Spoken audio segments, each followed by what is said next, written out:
Railway station पर फौजी भूत और चुड़ैल की राखी।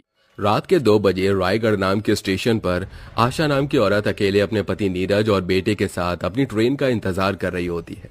क्योंकि ट्रेन 6 घंटे लेट चल रही थी, इसलिए ट्रेन का इंतजार करते करते वो सब सो जाते हैं।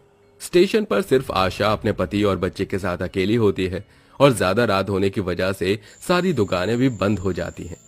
पर तभी बच्चे की आंख खुलती है और वो चुड़ैल को राखी लेकर घूमते हुए देखता है। भाई, तुम कहाँ हो? देखो, तुम्हारी छोटी तुम्हें कब से ढूंढ रही है। कल राखी है, क्या इस बार भी तुम अपनी बहन से राखी नहीं बंधवाओगे? बेटा, क्या तुमने यहाँ किसी फौजी अंकल को देखा है? नहीं। क्या तुम अपने परिवार के साथ यहाँ सो रहे हो और तुमने यहाँ किसी फौजी को नहीं देखा? झूठ बोल रहे हो मुझसे। बच्चे की बात सुनकर चुड़ैल को गुस्सा आ जाता है और वो उसे और डराने लगती है। बच्चा पहले से ही डरा होता है, पर चुड़ैल की ये बात सुनकर वो और भी ज्यादा डर जाता है और डर से अपनी आंखें बंद कर लेता है और जोर जोर से चिल्लाने लगता है। बच्चे की आवाज सुनकर आशा और नीरज की आंखें खुल जाती हैं। क्या हुआ बेटा, तुम इतनी जोर से क्यों चिल्लाए? माँ, मैंने यहाँ एक चुड़ैल देखी जो राखी लेकर घूम रही है और किसी फौजी के बारे में मुझसे पूछ रही थी, और जब मैंने उसे मना किया तो वो मुझे मारने के लिए आगे बढ़ी। बेटा, तुमने कोई सपना देखा होगा। नहीं माँ, मैं सच कह रहा हूँ। मैंने कहा था तुमसे, वो पागल अंजलि मरने के बाद भी राखी लेकर यहीं घूम रही है, अपने भाई को राखी बांधने के लिए। इसीलिए बोल रही थी मैं तुम्हें कि इस स्टेशन से ना जाकर कोई दूसरा स्टेशन ले लेते हैं, पर तुम्हें तो यहीं से जाना होता है। पता नहीं तुम मेरी कभी सुनते क्यों नहीं हो। अरे इतना नाराज क्यों हो रही हो? आज तक अंजलि ने किसी का कुछ नहीं बिगाड़ा। अब बच्चे के सामने उसकी बातें मत करो।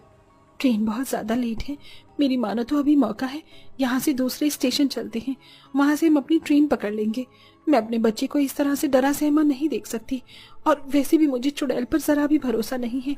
चुड़ैल बनने के बाद चुड़ैल सिर्फ खून की प्यासी होती है। माँ, आप और पापा किसकी बातें कर रहे हो? बच्चा अपनी माँ से जैसे ही सवाल करता है, अंजलि उसे बच्चों के सामने एक बार फिर आ जाती है और उस बच्चे के सवाल का जवाब देती है। तुम्हारी माँ मेरी बात कर रही है। क्यों भाभी, सही कहा ना मैंने? अंजलि, तुम?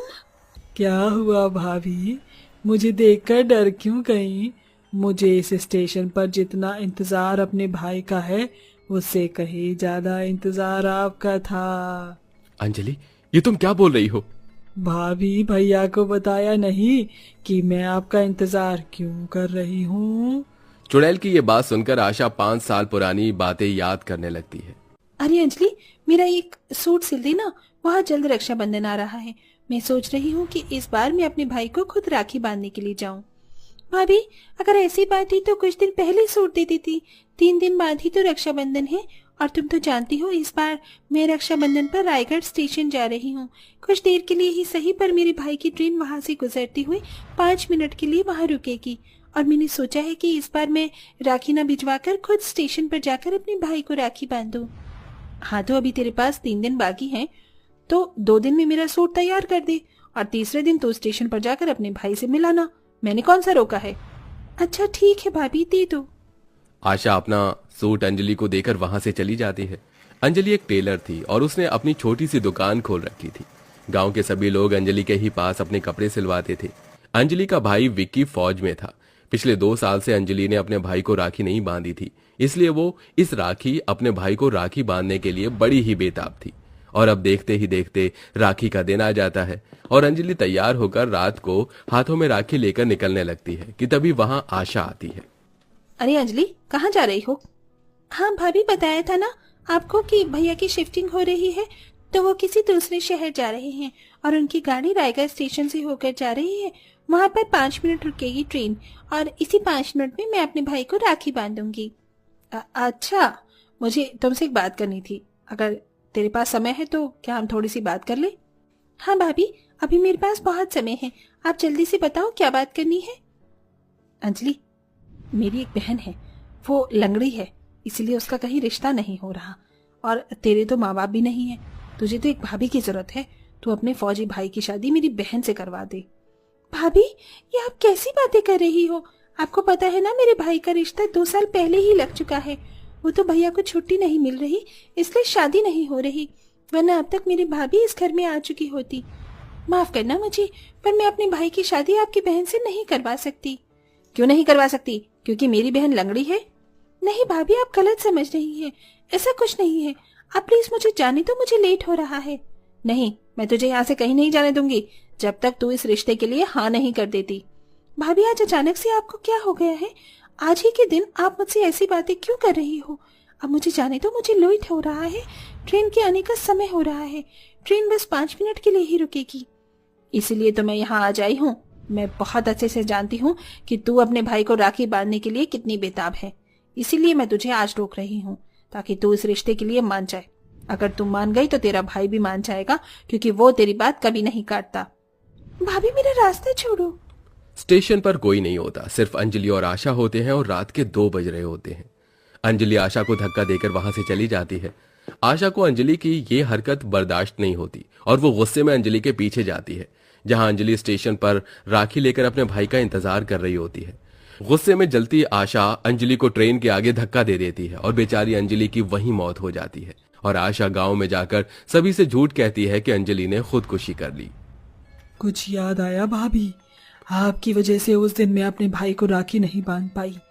आखिर ऐसी क्या दुश्मनी थी जो तुमने मुझे ट्रेन के सामने धक्का दे दिया? आशा, अंजलि की जान उस दिन तुमने ली थी? इसका मतलब उस दिन तुमने गांव वालों को जो बताया वो सब झूठ था? हाँ, मैंने अंजलि की जान ली, पर मेरा इरादा उसे मारने का नहीं था। पर जब उसने मेरी बहन के लिए अपने भाई का रिश्ता ठुकराया तो पता नहीं मुझे क्या हो गया। गुस्से में आकर मैंने वो करा जो मुझे नहीं करना चाहिए था। मुझे माफ कर दो अंजलि। तुमने सोच भी कैसे लिया कि मैं तुम्हें माफ कर दूंगी? मैं तुम्हारी जान उसी तरह लूंगी जैसे तुमने मेरी ली थी। बस एक बार मैं अपने भाई को राखी बांध दूं। अंजलि, आज रक्षाबंधन है। पिछले कई सालों से मैंने भी अपने भाई को राखी नहीं बांधी है। बहुत दिनों के बाद मैं अपने भाई को राखी बांधने के लिए जा रही हूँ। मुझे मेरे भाई को राखी बांधने दो। इतना बोलकर आशा अंजलि के सामने हाथ जोड़कर अपनी जान की भीख मांगने लगती है।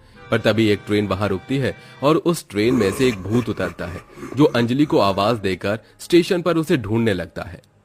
छोटी, तू कहाँ है? देख, तेरा भाई तुझसे राखी बंधवाने आया है। तुझे याद है ना कि गाड़ी सिर्फ स्टेशन पर 5 मिनट के लिए रुकेगी।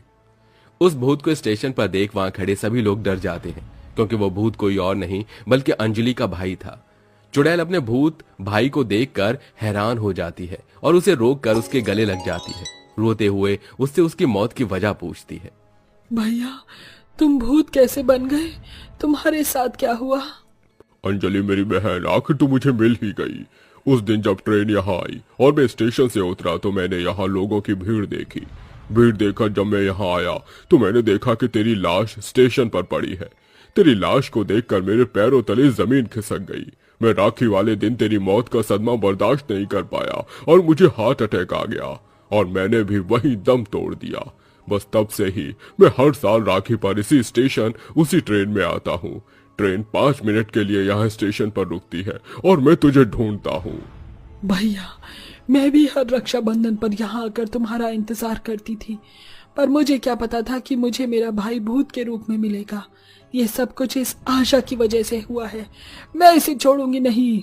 इतना बोलकर अंजलि हवा में उड़ने लगती है और तेज आंधी तूफान चलती है और तेज हवा में आशा खुद को संभाल नहीं पाती और धीरे धीरे स्टेशन के किनारे पर आ जाती है। और जैसे ही ट्रेन आती है आशा ट्रेन के सामने गिर जाती है और उसी वक्त सबके सामने आशा की मौत हो जाती है। आशा की मौत पर उसका पति और बच्चे रोने लगते हैं, तो वहीं अंजलि, जो कि चुड़ैल बन चुकी थी, वो अपने भूत भाई को राखी बांधती है और इस तरह रक्षाबंधन मनाने के बाद चुड़ैल और भूत की आत्मा को मुक्ति मिल जाती है।